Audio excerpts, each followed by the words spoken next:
안녕하세요 여러분. 10월 15일 우리 고대 안암병원 교회에서 주일 예배 드리기로 하겠습니다. 우리 다 같이 찬송가 22장 찬양하시겠습니다. 찬송가 22장입니다.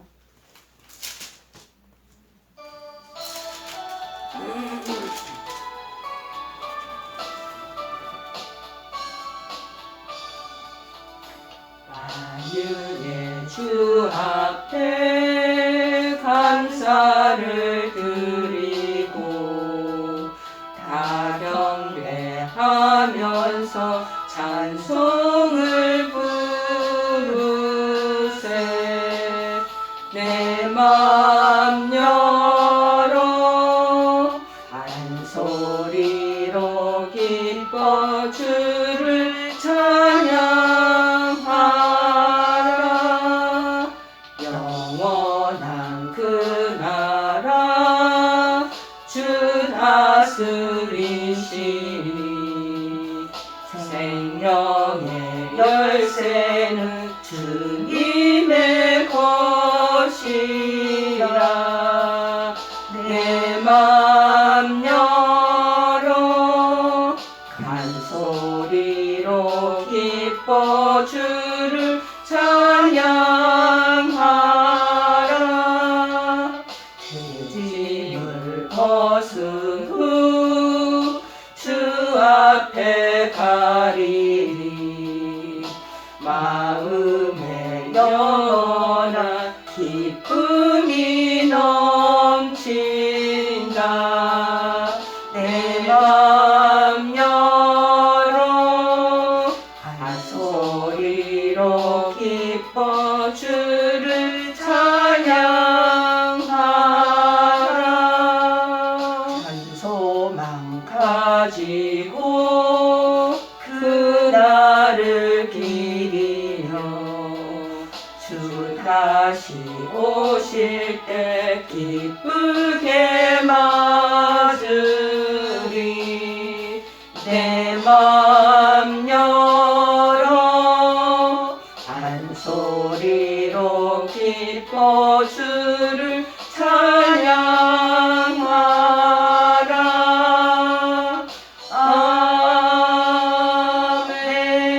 아멘. 우리 다 같이 사도신경 고백하시겠습니다. 전능하사 천지를 만드신 하나님 아버지를 내가 믿사오며 그 외아들 우리 주 예수 그리스도를 믿사오니 이는 성령으로 잉태하사 동정녀 마리아에게 나시고 본디오 빌라도에게 고난을 받으사 십자가에 못 박혀 죽으시고 장사한 지 사흘 만에 죽은 자 가운데서 다시 살아나시며 하늘에 오르사 전능하신 하나님 우편에 앉아 계시다가 저리로서 산자와 죽은 자를 심판하러 오시리라. 성령을 믿사오며 거룩한 공유와 성도가 서로 교통하는 것과 죄를 사하여 주시는 것과 몸이 다시 사는 것과 영원히 사는 것을 믿사옵나이다. 아멘. 오늘 하나님께서 저희들에게 주시는 말씀은 신약성경 갈라디아서 5장 22절에서 24절 말씀 보시겠습니다. 페이지수 307쪽입니다. 갈라디아서 5장 22절에서 24절 말씀 보시겠습니다.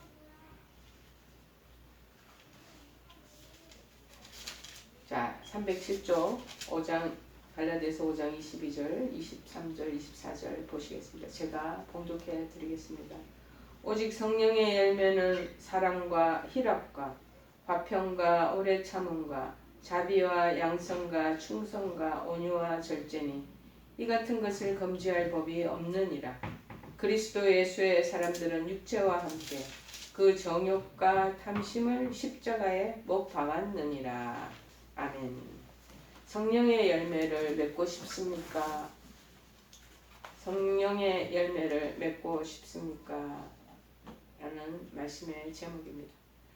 오늘 22절에 오직 성령의 열매는, 특별히 이 성령의 열매는 그 앞서서 우리 19절에 보면은 여기는 육체의 일은 그렇게 얘기하는 거 하고 서로 분명한 대조를 이루는 표현입니다. 항상 우리 성경을 읽을 때 전맥, 분맥과 그 다음에 본절, 그 본문의 내용과 그 다음에 후반부 있는 절에 이 문맥을 서로 다 연결하면서 바라보면은 그 본절에서 말하고자 하는 의미를 여러분들이 더 잘 이해하실 수가 있습니다. 그래서 앞에 19절에서는 육체의 일과 이렇게 했는데 여기는 또 성령의 열매, 성령의 여기는 일이라는 낱말 대신에 열매라는 단어를 바울 사도는 지금 사용하고 있습니다. 이는 성도가 우리 믿음의 사람들이요 삶 속에서 일상적인 우리 생활 속에서 맺어야 할 그 성령의 일, 그러니까 성령의 열매가 우리에게 어떠해야 된다라는 것을 가르쳐주고 싶으신 거죠. 그래서 성령의 권능을 부여해 주시는 하나님의 은혜를 입은 우리 저와 여러분이 마땅히 하나님께 그 구원의 은혜에 보답하기 위해서 생활 속에서 우리는 열매를 맺혀 드려야 한다라는 것을 나타내기 위한 목적이 여기 전제되고 있습니다. 그렇기 때문에 흔히 우리가 성령의 9가지 열매, 주일학교 애들이 달달달 외우고 있죠. 열매라고 불리는 이 덕목은 그리스도의 복음을 영접한 우리 저나 여러분 구원을 받은 사람 모든 성도들이 이제 조금 전에도 계속 제가 말씀하고 드리고 있지만 삶의 현장에서 그냥 교회 안에서만 그렇게 하는 것이 아니라 교회 주일 예배를 드리고 나면 우리 각자 다 흩어져서 살잖아요. 직장도 다니고 사업장에도 가시고 가정으로도 돌아가고 뭐 각가지 자기네들이 일하는 그런 생활 수단의 그 일들이 펼쳐지는 곳이 있지 않습니까? 그 현장으로 가서 그래서 그 일들에 대한 열매를 맺어야 된다라는 것을 말하고 있습니다. 자, 그런데 19절에서는 육체의 일 이것을 헬라의 본문에 보면 이거는 복수형으로 사용됐대요. 그런데 우리 22절에 나오는 이 성령의 열매 여기는 단수로 사용되고 있다는 거죠. 그런데 육체의 일은 굉장히 복잡하고 반복적으로 자꾸 나타나는 반면에 성령의 열매는 비록 그 양상이 그 아래에서 지금 보여지는 9가지 열매가 있다고 그러지만은 다양하게 보여지는 것처럼 보여지지만 성령 안에서는 하나로 통합되고 통일된다는 것을 말씀하기 위해서 그렇게 단수로 썼다는 것이에요. 그래서 사랑, 희락 그렇게 말하는데 이 사랑은 단순히 이성간의 에로스적인 사랑이 아닌 것이에요. 그렇다고 해서 형제나 동족끼리, 민족끼리의 그 사랑을 얘기하는 스톨게 사랑도 아니고 그리고 우정을 우리가 필리아라고 펠레오라고도 얘기하는데 그 차원에 그 머무는 것이 아니라 인간을 구원을 위해서 기꺼이 사랑을 그리고 당신의 사랑을 표현하기 위해서 생명과 목숨을 버리신 그리스도의 그 무조건적이고 희생적인 사랑을 얘기한다는 것이죠. 그래서 성령을 쫓아 사는 성도들이 가장 먼저 드러내야 될 덕목은 뭐냐? 바로 이 사랑이라는 거예요. 자, 사랑인데 성령의 나머지 열매들도 근본적으로 모두 이 사랑을 베이직으로 바탕으로 다 깔고서 행해 나가야 된다는 것입니다. 그래서 특별히 여기서 이제 희락, 사랑과 희락이라고 그러는 건데 희락은 헬라어로는 카라라고 얘기합니다. 우리에게 향하시는 하나님의 사랑을 전적으로 의지하는 그 믿음 때문에 믿음으로 말미암아 생기는 기쁨, 그 기쁨을 희락이다라고 얘기하죠. 성령을 그래서 쫓아 사는 믿음의 사람들, 크리스찬들에게는 그래서 늘 삶의 활기를 불러일으켜주는 그런 원동력이 바로 이 희락에서 나오는 것입니다. 그 다음에 이제 나타나는 것이 화평과 오래 참음이라고 얘기를 하고 있죠. 예수 그리스도께서 달리신 십자가, 이 십자가는 전적 타락한 죄인으로서 하나님과 원수되었잖아요. 우리 인간들이. 그 온 인류의 인간들에게 원수되었던 우리들이 이제는 하나님과 화평을 이루게 하는 놀라운 결과를 십자가 안에서 우리가 경험하게 됩니다. 자, 따라서 이 그리스도의 복음 때문에 이제 하나님과 새롭게 화목할 수 있는 길을 열린 우리들은 복음의 정신에 따라서 하나님과만 화평을 할 게 아니라 이웃 동네 주변에 있는 사람들과도 화평을 그렇게 나눠서 살아야 한다고 얘기를 하고 있습니다. 자, 특별히 우리는 그래서 평화로 이 땅에 오셨다. 성탄절에 보면 성탄의 큰 기쁨이 바로 평화와 화목을 얘기하는 거죠. 화목의 사신으로 오셨다. 평화의 사신으로 이 땅에 탄생하신 예수님 그렇게 얘기를 하거든요. 그래서 이 화평은 사랑을 실천하면서 나오는 자연적인 결과의 그거 덕목이 된다라는 것입니다. 그 다음에 오래 참는다. 오래 참음이라는 것은 긴 그리고 마음 이거 두 가지가 합성어라. 원래의 그 고유의 언어법에 보면은 합성어라는 것이죠. 문자적인 의미는 감정을 상하게 하는 일을 견뎌내는 속성을 가리킵니다. 그래서 일반적으로 우리가 성도의 우리 믿음의 사람들이 상하라는 그런 단순한 인내심을 말하는 게 아니래. 우리는 생각할 때 오래 참음이 인내심이구나 이렇게 연결되어서 등식을 매겨서 우리가 이해하기 쉬운데 그게 아니라 불의에 대한 하나님의 심판을 믿고 평안한 마음으로 그래서 그것을 마지막에 주님 오시는 날까지 기다린다라는 것을 뜻하고 있는 어찌 보면 인내보다 좀 더 깊이 있는 영적인 그런 의미를 내포하고 있습니다. 자, 그 다음에 자비와 양성감 그 다음에 이 충성에 대한 건데 우선 자비는 남에 대해서 인자하고 관대한 태도를 유지하는 것을 뜻하는데요. 특히 바울 사도는 초대교회 성도들에게 이 생활을 매우 강조했다고 얘기하고 있습니다. 그래서 3장 로마서 3장 12절에는 이 구절에 자비라는 말이 선이다라는 선으로 번역되어 있는 것으로 우리가 또 알 수 있습니다. 자비는 선을 베푸는 것으로 우리가 생각해야 된다는 것이죠. 특별히 초대교회 성도들뿐만 아니라 현대의 많은 교회 구성원들도 마찬가지죠. 이게 자비, 선을 베푸는 일에 앞장을 서야 된다는 것을 말하고 있습니다.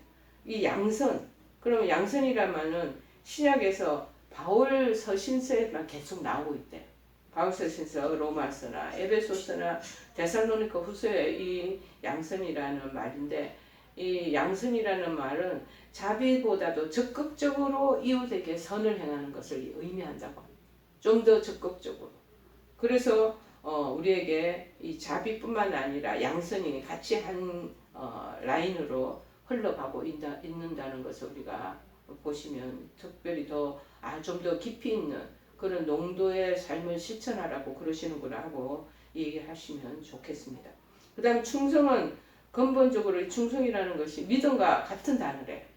믿음과 같은 단어인데 이 성경에서는 대부분 하나님에 대한 신실한 태도 이거를 충성으로 말하는 거죠. 그러나 여기서는 하나님에 대한 충성스러운 그 믿음, 신실한 태도 그뿐만 아니라 여기에서는 이웃과 그 다음 사람들과의 관계에 있어서 신실한 마음 이 신실한 마음을 충성이라는 말로 대체할 수가 있다라고 얘기하고 있습니다. 그 다음에 23절에 뚝 떨어져 와서 온유와 절제니 이 온유라는 것은 뭐냐 우리 중보기도팀들 교수님들 그 모임이 있는데 그 모임의 기도 제목에 보니까는 늦게 들어오신 선생님 중에 한 분의 그 집 아들이 둘째 아들이 이름 온유더라고. 좀 특별하니까요. 온유는 자기중심적이고 완고한 태도와 이 태도하고는 완전히 반대되는 태도로 상냥하고 부드러운 모습을 보이는 것을 뜻한다는 것이죠. 신약에서는 이 대표적으로 이제 우리 그리스도 예수님의 성품을 나타낸 그런 대표적인 표현이라고 말하고 있습니다. 이 산상수훈의 팔복 가운데도 세 번째로 언급된 것이 바로 이 온유입니다. 자, 그리스도를 본받아 복된 상태를 향유하는 모든 성도들이 마땅히 추구할 바를 여기에 나타내고 있죠. 그 다음에 이제 절제가 나오는데요. 이 절제는 자제하는 능력을 말합니다. 그 당시에 이 헬라 스토아 철학에서 굉장히 추구했던 기본적인 덕목이었다라고 말하고 있는데요. 특별히 이 단어는 바울이 육체적인 충돌을 억제하여 성도로서의 균형 있는 삶을 유지하는 상태를 나타낼 때 사용하는 개념이라는 것이죠. 특별히 이제 결혼하기 전에 고린도전서 7장 9절에 보면은 만일 절제할 수 없거든 결혼하라. 정욕이 불같이 타는 것보다 결혼하는 것이 나으니라. 여기에서도 이제 절제하는 것에 대한 것을 얘기하고 있고 그 다음에 고린도전서 9장 25절에도 이기기를 다투는 자마다 모든 일에 절제하나니 그들은 썩을 승리자의 관을 얻고자 하되 우리는 썩지 아니할 것을 얻고자 하노라. 그래서 이 절제가 그 다음에 우리가 결국에는 얻게 되는 영원히 썩지 아니할 승리자의 그 면류관을 얻고자 한다면 이 절제의 덕목이 필수적이라는 것이죠. 자, 그래서 이 같은 것을 금지할 법이 없다. 그러니까 성령의 열매, 즉 9가지 덕목들 외에도 성령을 쫓아 사는 우리들에게는요 더 풍성한 열매들이 맺어질 것이라는 의미가 여기서 함축되어 있는 것을 발견할 수 있습니다. 아울러 이제 육체의 소욕을 따르는 율법적인 생활, 그것보다도 우월한 복음의 능력을 이제 시사하고 있습니다. 그러니까 율법적인 종교적인 그 테두리와 그 생활과 그 가지고 있는 관습이나 그 틀에 살다 보면 종교 생활만 돼버리는 거죠. 근데 우리가 아차 잘 우리가 스스로를 자꾸 살펴봐야 되는 것이 뭐냐. 우리가 신앙생활을 오래 하다 보면 뭐 30년, 40년 했다고 막 자랑하시는 분들 많잖아요. 그런 분들, 저희들도 마찬가지 3, 40년들 신앙생활을 해도 율법생활, 율법적인 그 종교적인 그 틀의 신앙의 그 관점을 갖추고 살아온 사람들은요, 이런 성령의 열매가 자동적으로 잘 맺혀지지 않는데요. 그런데 복음의 그 성령의 능력에 의해서 살아가게 된다면은, 그렇다면은 이 열매가 저절로 막 노력하고 애쓰고 이러지 않아도 그렇게 이루어진다라는 것이. 근데 제일 밑에 베이직한 바탕, 기초가 토대가 뭐냐면 사랑이라는 게 항상 밑에 깔려 있어야 된다. 그 사랑을 토대로 해서 이제 집을 이렇게 기둥을 세우고 나타내는 것이 바로 성령의 열매라는 것입니다. 그래서 24절에 보니까는 그리스도 예수의 사람들은 그 정욕과 탐심을 십자가에 못 박았다. 그러니까 예수님이 십자가에 못 박히셔야 했던 구체적인 이유는 타락한 인간이 행할 수밖에 없었던 그 죄악을 담당하기 위해서 십자가의 고난을 당하셨잖아요. 그래서 우리도 마찬가지, 주님께서도 이렇게 정말 고난과 괴로움 그 속에서 십자가에서 정말 이 모든 것을 사랑으로 우리에게 구원을 이루기 위해서 돌아가시는데, 우리도 그 구원의 은혜 때문에 그래서 구원을 받았다면 구원받은 사람의 대가, 보답하는 마음으로 우리가 가지고 있는 그 육체적인 정욕에서 일어나는 욕심, 탐심 뭐 이런 거를 다 십자가에 못 박아야 한다라는 것을 얘기하죠. 그래서 육체 일을 행하는 그 행위를 한다라는 것은 성령 안에서 하는 이러한 일들과 굉장히 배치되는 그러한 행실이라는 것을 우리에게 말씀하고 있습니다. 여러분, 일반적으로 참된 믿음은요, 그 행위와 삶으로 다 증거됩니다. 여러분은 야고보서 2장 20절에서 22절에 야고보 기자가 얘기하기를, 허탄한 사람아, 행함이 없는 믿음이 헛것인 줄을 알고자 하느냐. 우리 조상 아브라함이 그 아들 이삭을 제단에 바칠 때에 행함으로 의롭다 하심을 받은 것이 아니냐. 네가 보거니와 믿음이 그의 행함과 함께 일하고 행함으로 믿음이 온전하게 되었느니라. 그러므로 행위가 없는 믿음, 실천이 없는 믿음, 삶 속에서의 믿음을 찾아볼 수 없는 자의 그런 믿음은 다 죽음이다. 다 거짓 믿음이라는 것을 말씀하고 있습니다. 이와 마찬가지로 성령이 우리 안에 내주하여 계시고 성령을 따라서 살아가는 참된 성령의 사람들은 그의 삶 속에서 자동적으로 구체적인 이 열매들이 맺혀져서 주변 사람들도 보게 되고 본인도 그것을 절감하게 된다는 것입니다. 그 성령을 쫓아 사는 성령의 사람인가 아닌가, 그것이 이제 증거가 된다는 거예요. 그 사람의 삶의 태도나 열매 맺힌 것을 보면서 본다라는 거죠. 자, 그러면 우리가 교회 수천 명들, 수백 명들 모여 있는 그런 공동체에서 이런 분들의 그 모습이 어떻게 드러나는가 판가름이 되겠죠. 여러분, 본문에서 그렇듯 성령에 쫓아 사는 사람임을 증거하는 성령의 열매가 맺혀 있는 게 보이는 것과, 그렇지 않고 교회는 소속되어 있고 교회 예배는 참여하지만 행사의 모든 것을 가담하지만 육체의 소욕을 쫓아 사람에게 나타나는 육체의 일들이 성령의 열매를 맺는 사람들하고 이렇게 대조되어 비춰준다는 것입니다. 자, 그러면 성령의 열매를 맺는 성령의 사람이 되기 위해서는 어떻게 해야 되냐? 우리들 이왕이면 신앙생활 하는 사람들이면 마땅히 열매 맺는 신앙생활을 해야 되는 것 아니겠습니까? 첫 번째 그러면 열매를 맺기 위해서 뭐를 해야 될까요? 믿음의 씨가 바로 뿌려져야 한다는 거예요. 콩 심은 데 콩 나고, 우리 옛날에 속담에 팥 심은 데 팥 난다는 속담과 같이 심겨지는 씨에 따라 열매가 결정이 된다. 그러므로 우리 안에 진정 성령의 열매가 맺혀지려면 먼저 우리 안에 믿음의 씨앗이 바로 뿌려져야 한다는 거예요. 그것이 예를 들어 돌짝밭이라 마태복음에도 나오듯이 그렇죠. 가시덤불이나 그 다음에 거친 황량한 그런 메마른 땅이나 그런 데서 씨앗을 뿌려보세요. 나지가 않죠.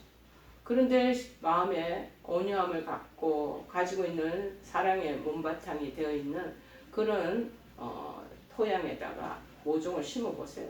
그러면 좋은 열매가 맺혀진다라는 것입니다.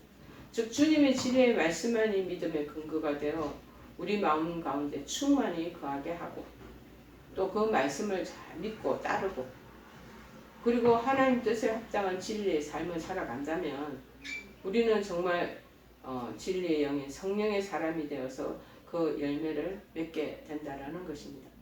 자, 그래서 요한복음 14장 17절에 언급하기를 그는 진리의 영이라 세상은 능히 그를 받지 못하나니 이는 그를 보지도 알지도 못합니다.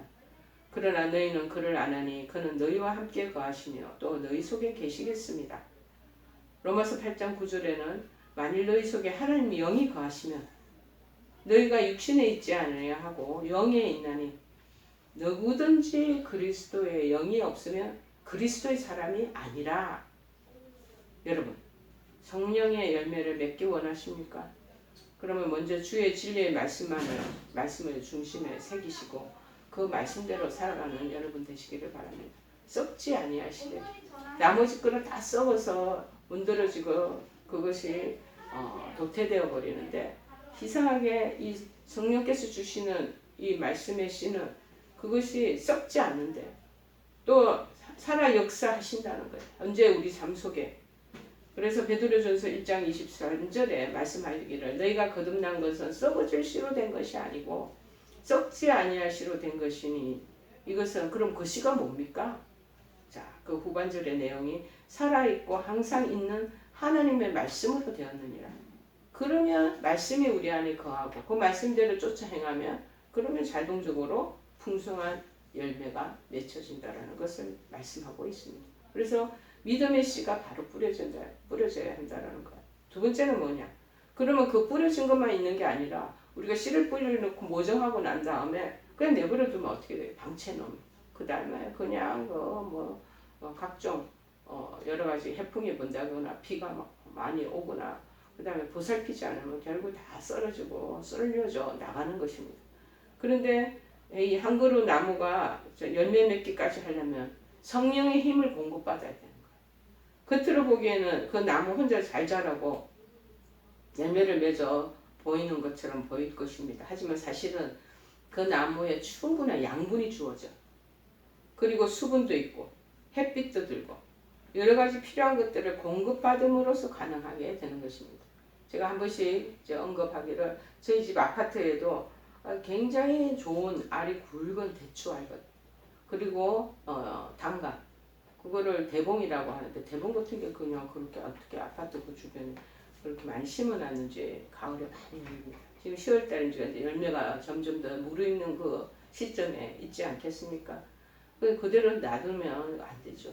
밑에 경비하시나 관리인들이 와서 그 밑에 솟아서 양분도 넣고 물도 뿌려주고 그리고 좋은 햇빛이 있는 곳에는 막 알이 열매가 얼마나 풍성하고 단단하고 그리고 안에 당도가 높은지요. 자, 이와 같이 우리도 성령의 열매를 맺기 위해서는 혼자 힘만으로는 되지 않는다. 나 혼자. 무엇보다 우리는 굉장히 육체적인 인간이잖아요. 육적인 존재입니다. 그래서 어떻게 보면 하나님 안에서 구원을 받았지만 그 안에 여전히 우리의 제 속성은 여전히 잔존되어 있습니다. 불의가 있고 악독이 있는 인간들입니다. 자, 그런데 뭐 신령하고 권능이 넘치는 성령의 열매를 맺으신다는 거 한마디로 어떻게 보면 불가능한 일이라 아니할 수 없는 거죠. 자, 그래서 우리가 성령의 열매 맺기 위해서는 하늘로부터 내려주시는 신성한 생명력, 즉 성령의 힘을 공급받는 일이 무엇보다 필요하다는 것입니다. 그래서 성령 충만함을 힘입어야 하는 거죠. 기도하는 우리 중국 기도팀의 교수님 한 분은 매일 같은 삶에서 성령 충만, 분주하고 바쁜 상황 속에서 성령 충만을 잃지 않도록 해주십시오. 그렇게 기도 제목을 써놨더라고요. 너무나 지혜로운 분이 아닌가 싶습니다. 이렇게 바쁘고 의료진들이 얼마나 정신없는데 이 분주하고 바쁜 속에서 휘둘리지 않고 성령의 충만함을 유지하면서 살 수 있도록 또 자기의 의료적인 그 업무를 감당하도록 해주십시오. 그렇게 써놨더라고요. 자, 서간에서 4장 6절에 그래서 말합니다. 만군의 여호와께서 말씀하시되 이는 힘으로 되지 아니하며 능력으로 되지 아니하고 오직 나의 영으로 되느니라. 사도행전 1장 8절에도 보면은요, 이 제자들이 하나님 주시는 그 복음을 전파하기 위해서 사방팔방으로 막 흩어져서 동서남북으로 복음을 전파하려고 했었는데 자기의 노력과 열정으로 되지 않아요. 성령의 권능이 힘입어져야지만 가능합니다. 그래서 1장 8절에 말하기를 오직 성령이 너에게 임하시면 너희가 권능을 받고 예루살렘과 온 유대와 사마리아와 땅끝까지 이르러 내 증인이 되리라 하시니라. 끊임없는 그러면은 이 성령의 충만함을 얻기 위해서는 뭐냐? 말씀의 묵상이 있어야 되고 기도가 있어야 되고 찬양이 있어야 되고 그런 삶의 그런 여러분 오늘 주시는 열매의 그런 무엇보다도 영향력을 주어야 되는 것. 이거는 내 노력으로 힘으로 내 가지고 있는 열정으로 되지 않고 성령께서 주시는 힘을 공급받아서만 가능하다는 것을 말하고 있습니다. 그 다음 세 번째는 그러면 성령의 열매를 풍성하게 맺기 위해서는 어떻게 했냐? 자신도 이겨야 되고 세상을 또 이겨야 돼. 우리 이겨야 될 것이 너무 많습니다. 결실이 계절이 되어서 지금같이 이제 10월달에 풍성하고 알찬 열매를 맺는 나무들은요 참 기특한 것 같아요. 오랜 시간 동안 비바람과 싸워 이겼어요. 여름철에 그 무진한 장마, 그 다음에 비바람, 태풍 다 버티고 이겨나가는 거예요. 그리고 또 역대 틈타는 병충해들이 얼마나 많습니까? 해충들. 그것들과 싸워서 이긴 나무들이라고 할 수 있죠. 이처럼 우리가 풍성하고 알찬 열매 맺기 위해서는 세상으로부터 불어오는 온갖 유혹이 있잖아. 또 핍박의 비바람 잘 이거 맞닥뜨리면서 싸워서 이겨야 돼. 해풍을 찾아드는 그 상황 속에서 이겨나가고 버티고 굳건하게 유지시켜 나가야 되는. 그 다음 내 안에서 일어나는 정욕, 유혹 이 부분들을 계속 깨쳐서 이겨나가는 것이 필요한 것이다. 자, 또한 필요하다면 내 안에 자신 안에 무익한 것들이 많이 있어요. 여러 가지 옛날부터 가져왔던 그 여러 가지 제약의 존재들 그리고 나쁜 습관들, 게으름들, 정욕적인 그런 여러 가지 나의 그런 눈빛들, 그런 마음의 그런 욕심들, 탐심들, 이 가지들 다 잘라내요. 잘라버리는 그런 고통이 있어야 돼. 자를 때 고통이 있죠. 그렇지만 더 크고 좋은 열매를 맺기 위해서는 그런 고통도 감수하는 것이 필요하다는 것입니다. 그래서 요한복음 15장 2절에서는 말씀하시기를 물은 내게 붙어있어 열매를 맺지 아니하는 가지 아버지께서 그것을 다 제거해 버리시고 물은 열매를 맺는 가지는 더 열매를 맺게 하려 하여 그것을 깨끗하게 하시느니라 그렇게 말씀합니다. 그래서 끝까지 인내로서 믿음을 잃어버리지 않고 성령을 쫓아가는 삶을 계속하는 자만이 참되고 풍성한 그러한 열매를 맺게 될 것입니다. 여러분, 저도 이런 열매 맺는 나무들을 굉장히 좋아합니다. 그런데 이 추석 감사절 추석을 앞두고 이렇게 보면은요, 이 백화점이나 이런 마트에 가면은 정말 좋은 열매의 그 극상품들은 벌써 A 클래스라는 것이 딱 보여져요. 그 값도 비싸고. 그러다 보면은 그 귀한 사람들이 그런 걸 사잖아요. 그렇지 않으면 이제 시장 바닥에 몇 개 묶어서 종이 봉지에다가 약간 그런 상처나고 맛이 당분이 떨어지고 이런 것들은 몇 개 묶어서 그렇게 팔고 그러지 않아요. 여러분은 어떤 그런 열매가 되기를 원하십니까? 정말 하나님 주시는 이 9가지 열매, 그 중에서도 이 삶 속에서 맺혀지는 그런 열매들 맺혀 나가고 싶지 않으십니까? 만약에 열매가 안 생긴다. 극상품의 좋은 열매는 아닐지라도 열매가 맺혀지지 않는다. 그러면 그 주인이 어떻게 해요? 다 찍어서 그것을 불쏘시개로 땔감으로 다 쓸 것입니다. 자, 마태복음 3장 10절에도 언급합니다. 이미 도끼가 나무 뿌리에 놓였으니 좋은 열매를 맺지 아니하는 나무마다 찍혀서 불에 던져지리라. 가혹하시죠? 하나님의 경고예요. 하나님의 경고에는 좋은 열매 맺지 않으면 다 찍어서 불쏘시개로 쓰신다는 거죠. 그러나 주님께서 우리에게 믿음의 열매, 성령의 열매를 요구하는 날이 점점점 우리에게는 다가오고 있습니다. 우리가 주님 앞에 부름을 받는 그 순간에 우리에게 하나님께서 무슨 열매를 맺었느냐 하고 물으실 것입니다. 그러면 좋은 열매 맺힌 거 우리가 보여드리고 그래서 칭찬받는 것이 마땅하지 않겠습니까? 이런 열매를 맺는 거가 지금 우리가 살아가는 삶에서 맺는 거예요.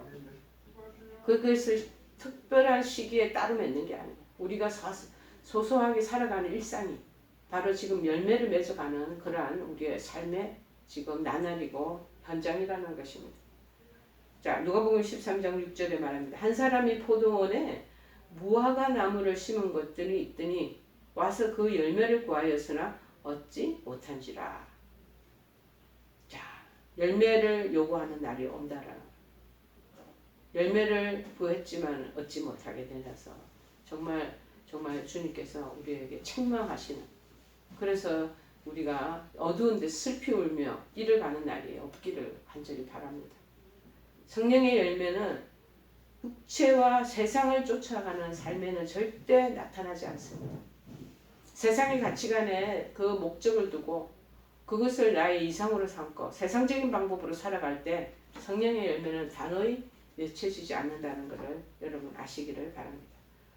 마태복음 13장 22절에 말합니다. 가시떨기에 뿌려졌다라는 것은 말씀을 들으나 세상의 염려도 또 여기 속합니다. 세상이 너무 염려가 많고 내가 살고 먹고 살기에 큰 급급해서 거기에만 모든 우리가 신경과 마음을 다 쓰고 있다면 그때 열매는 또 안 맺힌다는 거죠. 또 재물의 그 유혹, 돈의 유혹, 물질적인 것에 휘둘려 가지고 살아가는 인생. 그때는 또 말씀이 막혀서 결실을 또 못 맺는 거예요. 그러니까 세상과 세상이 원하는 그 이념과 그 추구하는 그들의 흐름에 쫓아가는 거는 또 그 열매 맺는 거하고 상관없는 거죠. 자, 오직 성령에 쫓아 사는 자들의 그 삶에만 열매가 맺혀진다는 것을 잊지 않으시기를 바랍니다. 그래서 성령을 쫓아 살아감으로써 풍성한 성령의 열매를 이 가을철에 여러분 맺어 나가시고 하나님께 칭찬 듣는 여러분 되시기를 바랍니다. 오늘 말씀을 요약합니다. 무엇보다도 열매 맺기 위한 삶은 믿음의 씨인 주의 말씀이 바로 우리 안에 자꾸 심겨져 뿌려지는지를 돌아보시기를 바랍니다. 둘째, 항상 믿음과 기도와 찬양으로 성령의 힘을 공급받아 기도할 때 성령께서 주시는 새 힘이 들어옵니다. 말씀 볼 때도 하나님 새 힘을 주십니다. 무엇보다 찬양할 때 하나님께서 말량없는 그 은혜를 또 부어주십니다. 그때 공급받고, 그리고 무엇보다도 잘 인내하고 나 자신도 이기고 내 안에서 일어나는 유혹과 탐심의 그 욕심들 다 가지치고, 그리고 세상이 주는 그런 여러 가지 유혹과 그런 어려움을 우리도 그거 다 물리치며 그러고 나갈 때 아름다운 성령의 열매가 주렁주렁 여러분들의 일생에 맺혀지고 그리고 한 해를 돌아보는 여러분에게 맺혀지기를 간절히 여러분 도전해 드립니다. 오늘 말씀을 생각하며 우리 518장 찬양하시겠습니다. 518장.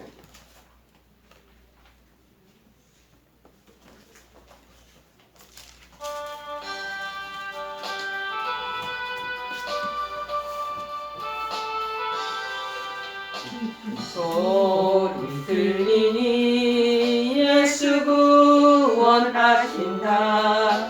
만민에게 전하라. 예수 구원하신다. 주님 명령하시니 산을 넘고 물 건너 온 세상에 전하라. 예수 구원하신다. 받아들아 외쳐라. 예수 구원하신다. 모든 죄인 들으라. 예수 구원하신다. 모든 성마 일어나 메아리쳐 울려라. 복음 중에 복음은 예수 구원하신다. 환난 중에 하는 말 예수 구원하신다. 다시 살아나시어 예수 구원하신다. 지은 죄로 인하여 슬픈 마음이 있어도 숨질 때에 내 할 말 예수 구원하신다. 받아들아 외쳐라. 예수 구원하신다. 기뻐하라 나라들 예수 구원하신다. 구원하는 복음을 상가들에 전하라. 우리들의 승전가 예수 구원하신다. 살아계신 하나님 고맙고 감사합니다. 10월은 이제 열매가 연그러지는 그러한 하나님 아버지의 수확에 또 열매의 결실을 맞이할 준비가 되는 시절입니다. 하나님 우리에게도 인생을 살아가면서 믿음 생활해 나가고 성령의 열매가 맺혀지는 건사한 인물과 그러한 사람들이 되기를 원합니다. 먼저 믿음의 씨를 잘 뿌려나갈 수 있는 우리가 되게 도와주옵시고 성령의 힘을 공급받도록 역사하여 주시며 내 속에 일어나는 욕심과 탐심과 세상의 그 가치관을 쫓고자 하는 그런 유혹들을 다 하나님 아버지와 가지치게 하시고 그래서 아름다운 열매를 맺어서 하나님께 영광 돌리고 정말 우리에게는 큰 기쁨이 되는 신앙생활 될 수 있도록 도와주시옵소서. 지금은 우리 주 예수 그리스도의 크신 은혜와 하나님 아버지의 지극하신 사랑하심과 성령님의 교통 역사 충만하신 은총들이 이제는 성령의 열매를 맺는 그러한 사람으로 살기를 결단하고 다짐하며 정말 마음속에 각오하는 사랑하는 모든 성도들 그리고 우리 한우들 가족들 머리머리 위에와 이 영상 시청하는 모든 권속들 위에 지금부터 영원토록 함께 하옵시기만을 간절히 축원하옵나이다. 아멘.